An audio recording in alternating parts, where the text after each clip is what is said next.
आप देखते होंगे जो बोर्ड लगा होता है उसमें लिखा होता है आवश्यक वस्तु अधिनियम कानून 2013। 2013 में कांग्रेस सरकार ने थी नहीं भाजपा, ये कानून लाई कांग्रेस, आधार कार्ड का कानून लाई कांग्रेस।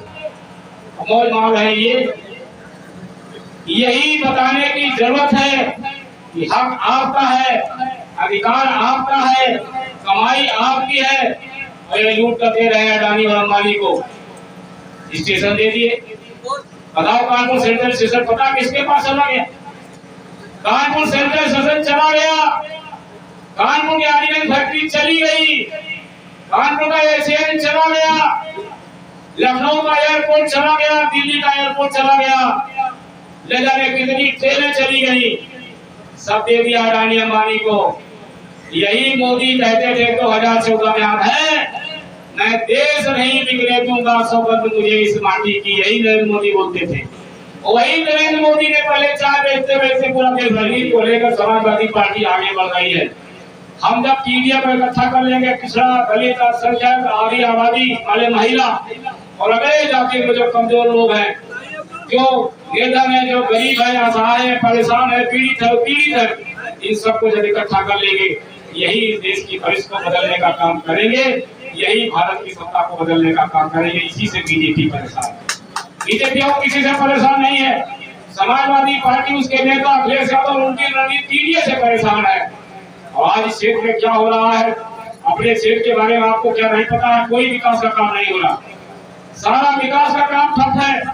फर्जी घोषणाएं जो 5 साल में समाजवादी पार्टी के नेता अखिलेश यादव के मुख्यमंत्री के काल में जो काम उत्तर प्रदेश में हुए थे, उन्हीं कामों में भारतीय जनता पार्टी के नेता और मुख्यमंत्री पत्थर लगाते घूम रहे हैं। इन्होंने कोई नया काम नहीं किया है, बल्कि गरीबों को परेशान करने के लिए, शोषण करने के लिए, उत्पीड़न करने के लिए थाना और तहसील लूट के अड्डे बने हुए हैं। किसी थाने में चले जाइए, किसी तहसील में चले जाइए, किसी ब्लॉक में चले जाइए, ये लूट के अड्डे बन गए हैं भारतीय जनता पार्टी के दलालों के और अधिकारियों के लूट के अड्डे बन गए हैं। याद रखना 2024 में इसी की ईवीएम मशीन से आपको सत्ता को पलटना है, क्योंकि बीजेपी के रहते ईवीएम नहीं हटेगी।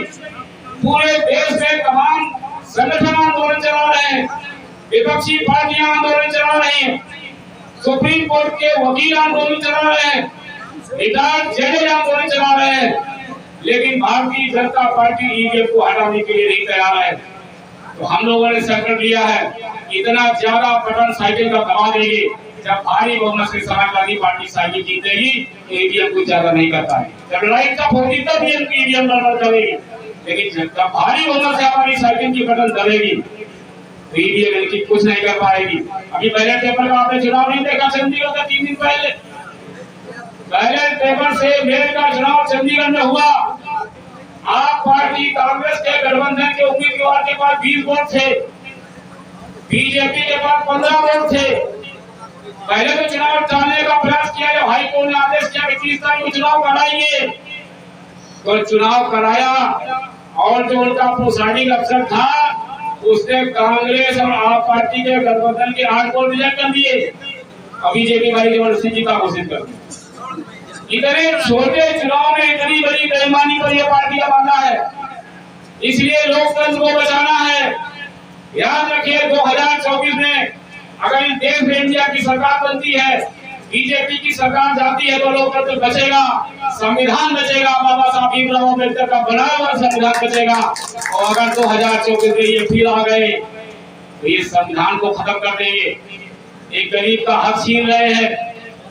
आज पूंजीपतियों का 10 लाख करोड़ कर्जा इन्होंने माफ कर दिया, आज पूंजीपतियों का 10 लाख करोड़ कर्जा माफ कर दिया। हमें आपको क्या दे रहा है? 5 किलो चावल, 5 किलो चावल, जिसकी कमाई का पैसा जो भारत सरकार में इकट्ठा हुआ था वो 10 लाख करोड़ 5 पूंजीपतियों को इन्होंने माफ कर दिया और गरीब आदमी को दे रहे हैं 5 किलो चावल राशन। वो भी राशन की योजना है, भी सांसद जी आपको विस्तार से बता देंगे। आवश्यक वस्तु अधिनियम कानून 2013 ये कांग्रेस पार्टी जब समाजवादी पार्टी के सहयोग से सरकार चलावे तब ये कानून लाया था। तब ये राशन का कानून कांग्रेस पार्टी लाई थी, समाजवादी पार्टी के सहयोग में थी। आप किसी राशन की दुकान में आप देखते होंगे जो बोर्ड लगा होता है, उसमें लिखा होता है आवश्यक वस्तु अधिनियम कानून 2013। 2013 में कांग्रेस सरकार ने थी नहीं भाजपा, ये कानून लाई कांग्रेस, आधार कार्ड का कानून लाई कांग्रेस। मौज मार रहे ये, यही बताने की जरूरत है कि हक आपका है, अधिकार आपका है, कमाई आपकी है, और ये लूट कर दे रहे हैं अडानी और अंबानी को। स्टेशन दे दिए, बताओ कानपुर सेंट्रल स्टेशन पता किसके पास चला गया?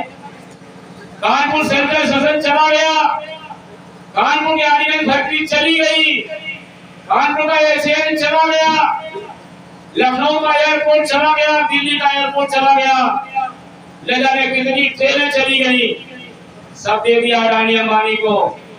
यही मोदी कहते थे 2014 में, याद है, मैं देश नहीं बिगड़े दूंगा सौगंध मुझे इस माटी की, यही नरेंद्र मोदी बोलते थे।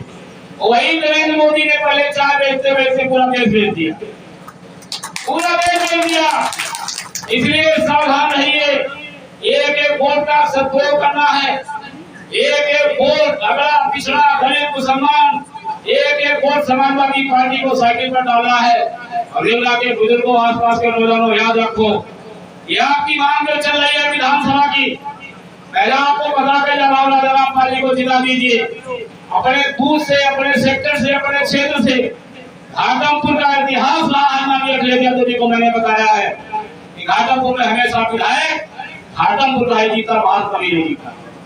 चाहे बेनी प्रसाद वर्मा हो, चाहे शिवनाथ सिंह कुशवाहा हो, चाहे रामनाथ रेवती हो, चाहे राकेश सचान हो, चाहे राजाराम पाल हो, जितने भी, चाहे आप सरोज पुनील हो, जो भी घाटमपुर से जीते हैं वो घाटमपुर विधानसभा के लोग जीते हैं।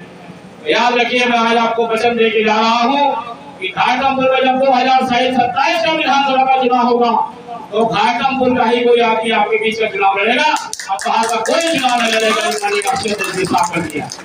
इसलिए कमजोर मत होने देना राजाराम पाल को, इनके वोट को मत कमजोर होने देना। जब इनके पास ताकत होगी, यही ताकत अखिलेश यादव को देंगे, यही ताकत हम लोगों को देंगे। इनकी ताकत को बढ़ाकर इनको भारत की संसद में भेजना है, और जब भारत की संसद में पहुंचेंगे तो खाली घाटमपुर ही नहीं जीतेगी, आसपास की सारी सीटें समाजवादी पार्टी मजबूती से जीतेगी। इन्हीं सब लोग के साथ सारे बुजुर्गों का, नौजवानों का, माताओं का, बहनों का, और खासतौर से सोमवती संघवाल जी का, जिनको हमने परसों फोन करके कहा मीटिंग करानी है पीडीए की।